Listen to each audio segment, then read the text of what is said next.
अस्सलाम वालेकुम dear students.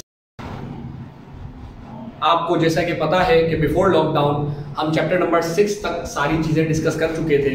Chapter number 6 जिसका नाम था केमिकल इक्विलिब्रियम, और चैप्टर नंबर 6 के बाद आज मैं स्टार्ट करूंगा आपका चैप्टर नंबर 8। चैप्टर नंबर 8 इसलिए स्टार्ट करूंगा क्योंकि चैप्टर नंबर 6 और 8 एक दूसरे से कनेक्टेड हैं। आपको अच्छी तरह याद होगा कि चैप्टर नंबर 6 में आप रेट ऑफ रिएक्शन की टर्म भी पढ़ चुके हैं, लॉ ऑफ मास एक्शन भी पढ़ा है। ठीक है, ये सारी चीज़ें चैप्टर नंबर 8 से कनेक्टेड हैं। 6 और 8 तकरीबन एक जैसे चैप्टर हैं, इसलिए मैं पहले चैप्टर नंबर 8 की तरफ आऊँगा। चैप्टर नंबर 8 जिसका नाम है केमिकल काइनेटिक्स, यानी केमिकल इक्विलिब्रियम और केमिकल काइनेटिक्स एक दूसरे से रिलेटेड है। सबसे पहले हम केमिकल काइनेटिक्स की डेफिनेशन की बात करेंगे। केमिकल काइनेटिक्स में एक्चुअली हम डिस्कस क्या करेंगे, what we will discuss in chapter number 8 chemical kinetics. Okay, तो चैप्टर नंबर 8 में सिर्फ 2 चीजें डिस्कस की जाएंगी, ओनली 2 थिंग्स, सिर्फ 2 चीजें। नंबर 1 हमारे पास इस चैप्टर में जो डिस्कस करना होगा that will be main thing is rate of reaction, rate of reaction. Okay, और number 2 factors affecting rate of reaction. Factors affecting rate of reaction. Rate of reaction और factors affecting rate of reaction, यानी वो कौन कौन सी चीजें हैं जो रेट ऑफ रिएक्शन पे इफेक्ट कर सकती हैं, रेट ऑफ रिएक्शन पे फर्क डाल सकती हैं, रेट ऑफ रिएक्शन को चेंज कर सकती हैं, उन चीजों के बारे में पढ़ना है। और एक रेट ऑफ रिएक्शन है क्या। ठीक है, तो आज का हमारा जो पहला टॉपिक है जिससे मैं स्टार्ट होऊंगा that is rate of reaction. Rate of reaction.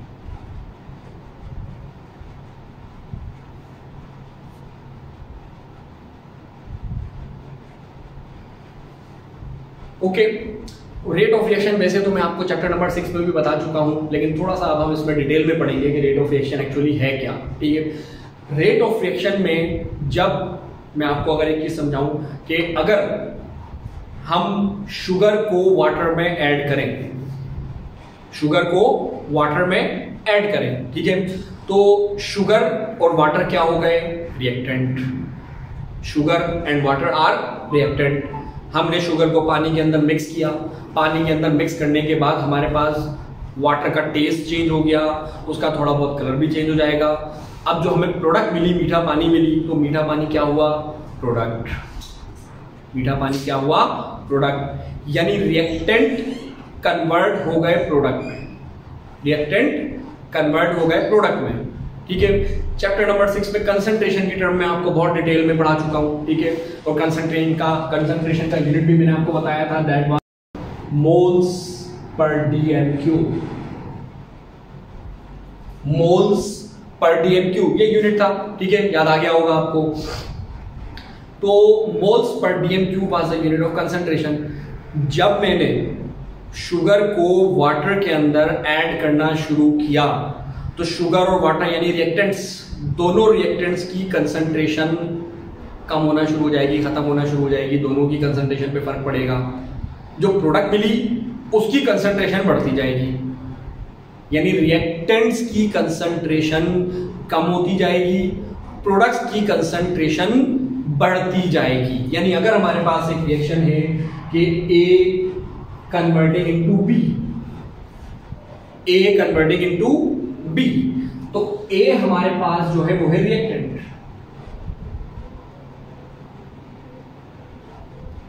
ए हमारे पास क्या है, रिएक्टेंट। ओके, और बी क्या है, प्रोडक्ट।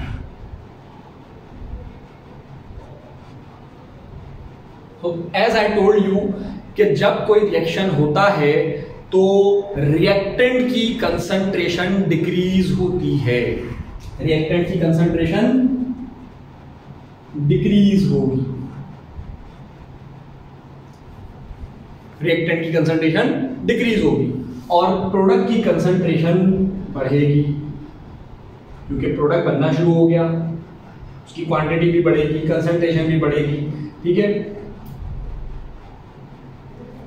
यानी रिएक्टेंट की कंसंट्रेशन होगी डिक्रीज, प्रोडक्ट की कंसंट्रेशन होगी इंक्रीज, क्योंकि रिएक्टेंट या इसको इस तरीके से कह लें एक तरीके से कि रिएक्टेंट डिसअपियर होना शुरू हो जाएंगे, रिएक्टेंट डिसअपियर होना शुरू हो जाएंगे, गायब होना शुरू हो जाएंगे, प्रोडक्ट अपीयर होना शुरू हो जाएगी, प्रोडक्ट अपीयर होना शुरू हो जाएगी। अब जितनी देर में ये रिएक्शन कंप्लीट हुआ, यानी रिएक्टेंट मुकम्मल तौर पे कब डिसअपियर हो गया, प्रोडक्ट मुकम्मल तौर पे कब अपीयर हो गई, उस टाइम को नोट करना, that will be called as rate of reaction. उसे हम क्या बोलेंगे, रेट ऑफ रिएक्शन। आपको पता है जहां पे भी वर्ड रेट आ जाए, जहां पे भी वर्ड रेट आएगा, आप समझ जाएं कि वहां पे टाइम का जिक्र तो लाजमी आएगा। रेट का मतलब ही टाइम है, ठीक है। अब वो रेट चाहे किसी भी चीज का हो, rate means time.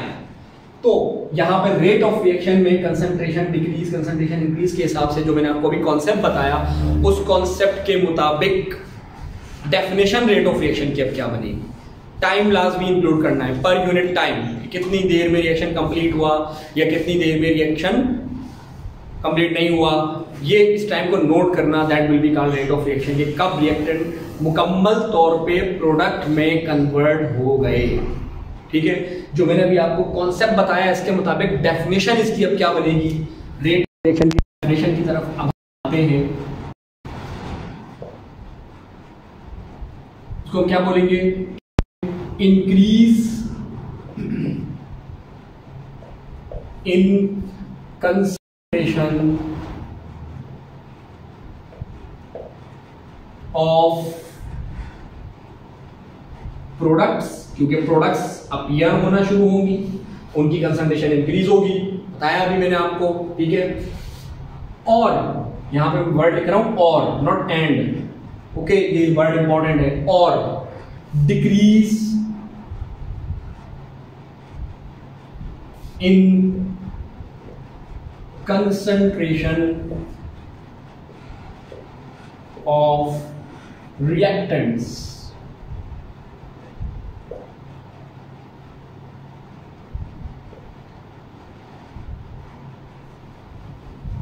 in per unit time, in per unit time is called rate of reaction, is called as rate of reaction.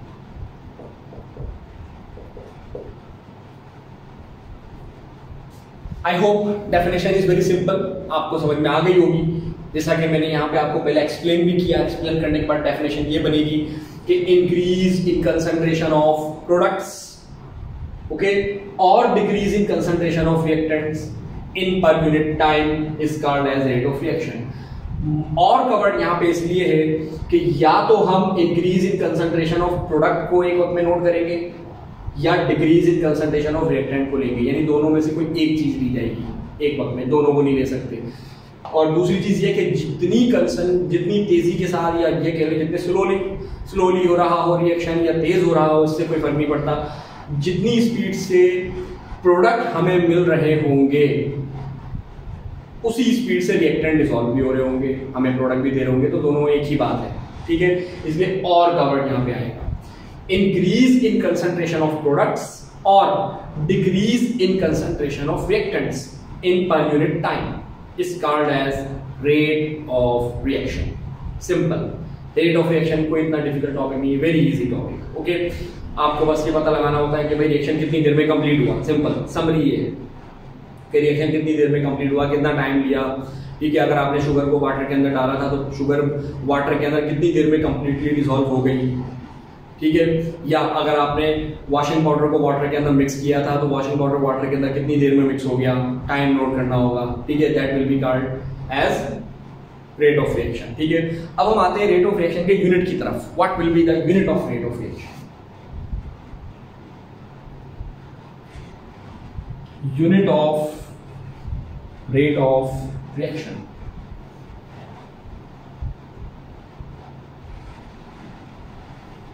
कि हम इसको किस यूनिट में मेजर करेंगे? ओके, पहले तो मैं रेट ऑफ रिएक्शन का फॉर्मूला लिखूं अगर आपके सामने, फॉर्मूला डेफिनेशन के मुताबिक ही बनाएंगे, और डेफिनेशन क्या है, रेट ऑफ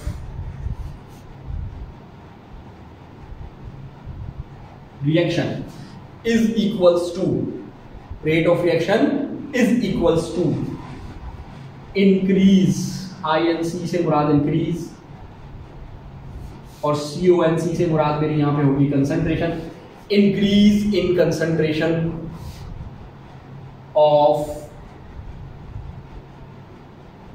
PROD से मुराद प्रोडक्ट्स, या यहां पे लिखें और करके, और डिक्रीज, DEC से मुराद decrease in concentration of, CONC से मुराद कंसंट्रेशन,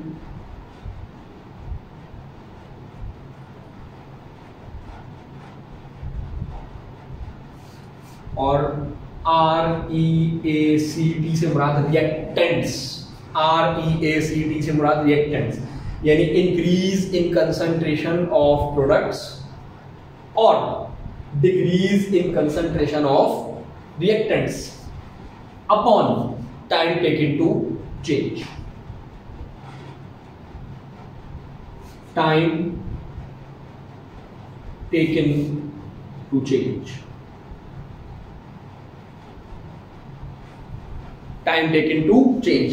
देखें, rate of reaction is equal to increase in concentration of product, वही जो मैंने डेफिनेशन में लिखा, और यानी और दोनों में से कोई एक चीज लेंगे, repeat, I am repeating once again, और decrease in concentration of reactant, और decrease in concentration of reactant in per unit time, यानी upon time taken to change, कितना टाइम लिया रिएक्शन ने कंप्लीट होने में, ठीक है, जितना टाइम लेगा रिएक्शन कंप्लीट होने में उसको हम डिवाइड कर देंगे टाइम से, and time will be taken in seconds, time जो लिया जाएगा वो सेकंड्स में लिया जाएगा, time will be taken in seconds. Okay, so definition ये हो गई।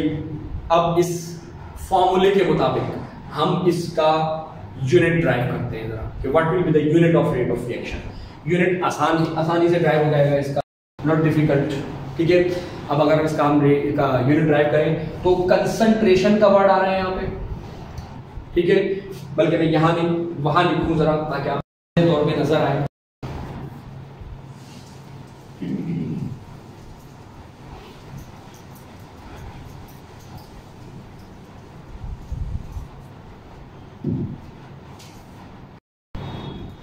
यहां पे वाज़ेह तौर पे नजर आएगा कि हम इसमें, मैंने आपसे क्या कहा, कंसंट्रेशन, और कंसंट्रेशन का यूनिट मैं आपको ऑलरेडी ऊपर बता चुका हूं, the unit of concentration is moles per dm cube. Okay, तो unit of concentration is moles per dm cube, वही मैंने यहां पे लिख दिया। Okay, time taking to change, I told you कि टाइम हम किस यूनिट में लेंगे, टाइम सेकंड्स में लिया जाएगा, और ये पर यूनिट टाइम है, ठीक है,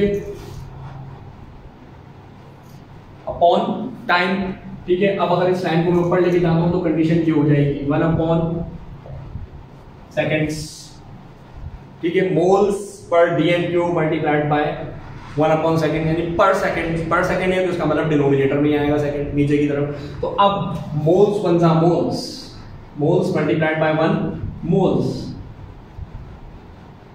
upon dm cube multiplied by second dm cube into second, यानी रेट ऑफ रिएक्शन का यूनिट हमारे पास क्या बना, moles per dm cube into second. This is the unit of rate of reaction, unit of rate of reaction.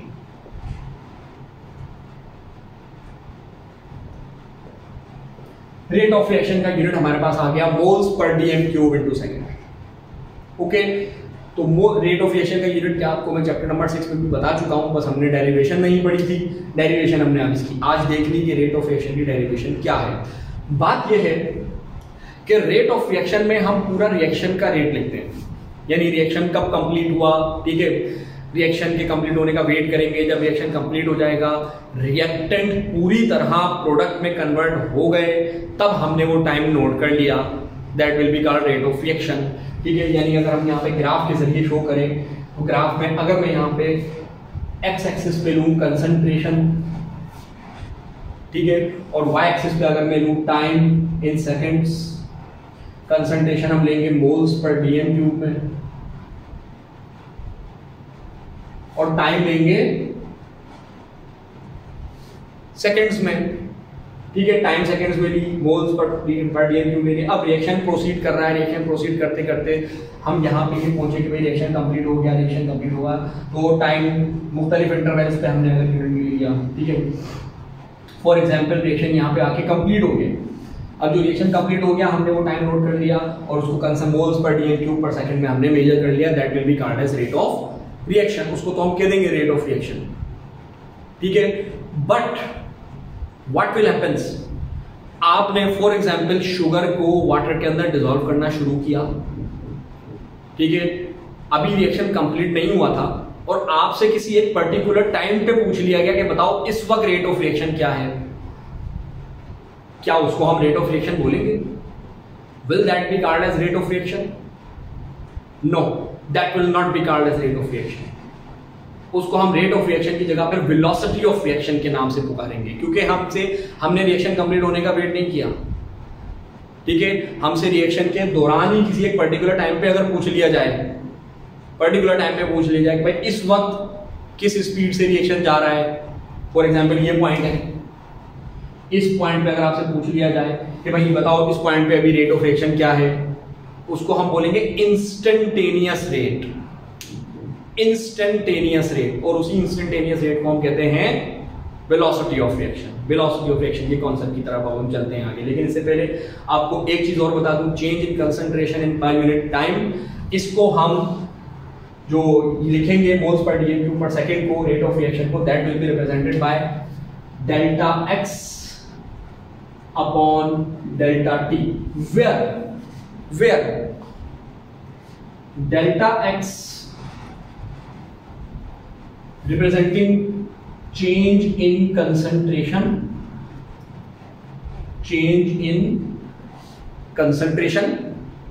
ठीक है, of reactant और product दोनों में से जिसके अभी आप ले रहे हैं, यानी रेट ऑफ डिसअपियरेंस या रेट ऑफ अपीयरेंस, और डेल्टा टी से मुराद change in time, change in time, time के अंदर कितना चेंज आया, that will be represented by delta t. यानी rate of reaction delta x upon delta t से रिप्रेजेंट किया जाएगा। आप यहां पे इसको भी इस तरह लिख सकते हैं, delta x upon delta t is equals to moles पर DM cube into second, moles पर डीएम क्यूब इनटू सेकंड। यानी रेट ऑफ रिएक्शन का यूनिट क्या हुआ, डेल्टा एक्स मींस मोल्स पर डीएम क्यूब और delta t means seconds, moles पर DM cube into second.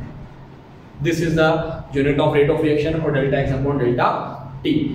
लेकिन जो मैं डिफरेंस आपको बताने की कोशिश कर रहा हूं, आप उसको समझें कि रेट ऑफ रिएक्शन में हम रिएक्शन के कंप्लीट रेट की बात करते हैं, इसकी कंप्लीट रेट की बात करते हैं। लेकिन अगर किसी एक मखसूस टाइम पे आपसे पूछ लिया जाए तो उसको हम रेट ऑफ रिएक्शन की जगह वेलोसिटी ऑफ रिएक्शन के नाम से पुकारते हैं। अब वेलोसिटी ऑफ रिएक्शन क्या है, इसकी डेफिनेशन आपके सामने लिख दूं और आपको ये भी बता दूं कि वेलोसिटी ऑफ रिएक्शन को हम किस सफिक्स से रिप्रेजेंट करेंगे, जैसे उसको हम delta x upon delta T बोल रहे हैं रेट ऑफ रिएक्शन को, तो वेलोसिटी ऑफ रिएक्शन को हम किस सफिक्स से रिप्रेजेंट करेंगे। ओके,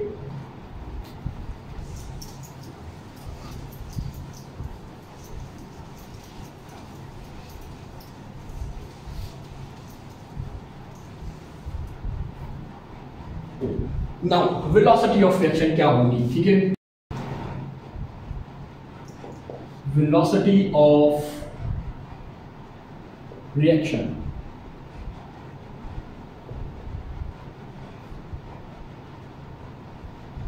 जैसा कि मैंने आपसे कहा कि जो रेट हम किसी एक मखसूस टाइम पे नोट करेंगे that will be called instantaneous rate, ठीक है, ठीक है। तो यहां पे किससे डिफाइन करेंगे, the rate of reaction at a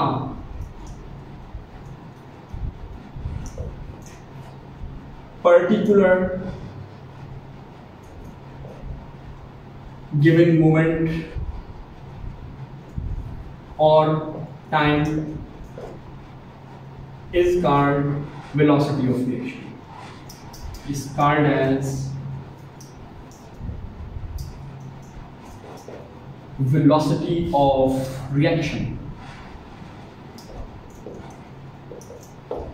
यानी रेट ऑफ रिएक्शन और वेलोसिटी ऑफ रिएक्शन में एक वाज़ेह फर्क ये है कि रेट ऑफ रिएक्शन में हम पूरा रिएक्शन कंप्लीट होने का वेट करेंगे, ठीक है, रिएक्शन कंप्लीट हो जाएगा, उसका रेट निकाल दिया। और वेलोसिटी ऑफ रिएक्शन में हमसे किसी भी एक पर्टिकुलर टाइम पे, स्पेसिफिक टाइम पे अगर पूछ लिया जाए कि इस टाइम पे रेट ऑफ रिएक्शन क्या है, तो वो भी हम कैलकुलेट करके बता सकते हैं। That will be called as velocity of reaction.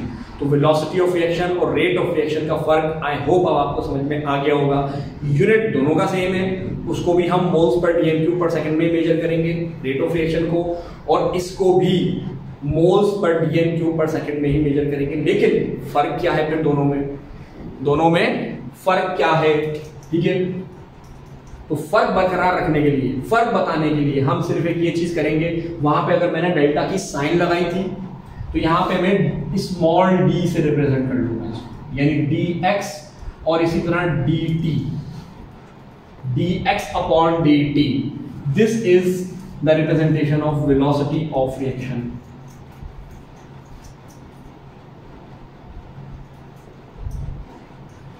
Velocity of reaction यानी dx अपॉन dt अगर मैं स्मॉल d से रिप्रेजेंट करूंगा that will be velocity of reaction, और अगर डेल्टा की साइन लगा के रिप्रेजेंट करूं that will be rate of reaction.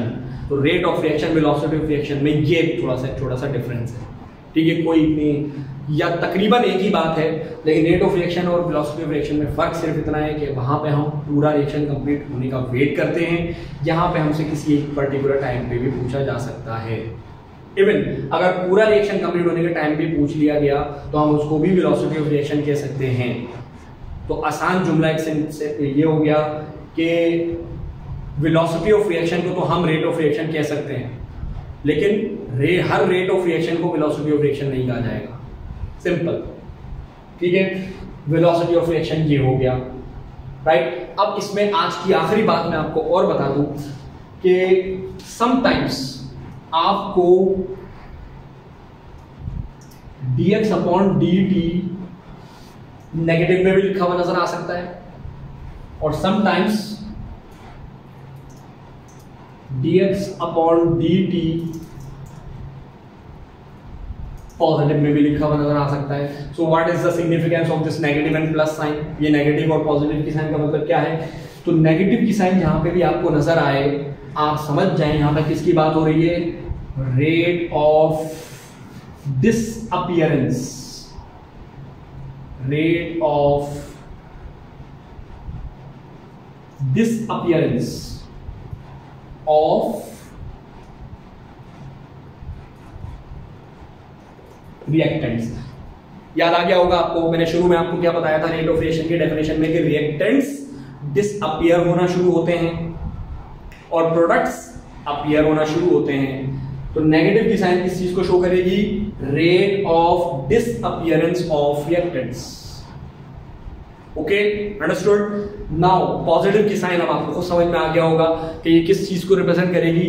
Rate of appearance of products, rate of, क्योंकि प्रोडक्ट अपीयर होना शुरू होगी, प्रोडक्ट अपीयर होना शुरू होगी तो उसका रेट ऑफ अपीयरेंस, और sign will be positive, rate of appearance of products.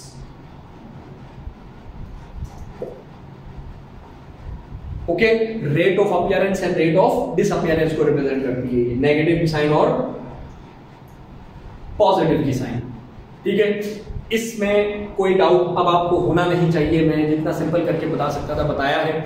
Velocity of reaction और रेट ऑफ रिएक्शन दोनों का कॉन्सेप्ट आज आपसे मैंने डिस्कस किया, साथ ही साथ मैंने आपको नेगेटिव और पॉजिटिव की साइन भी डिस्कस कर ली है कि नेगेटिव की साइन अगर आ रही है तो क्या मतलब है, पॉजिटिव की साइन अगर आ रही है तो क्या मतलब है।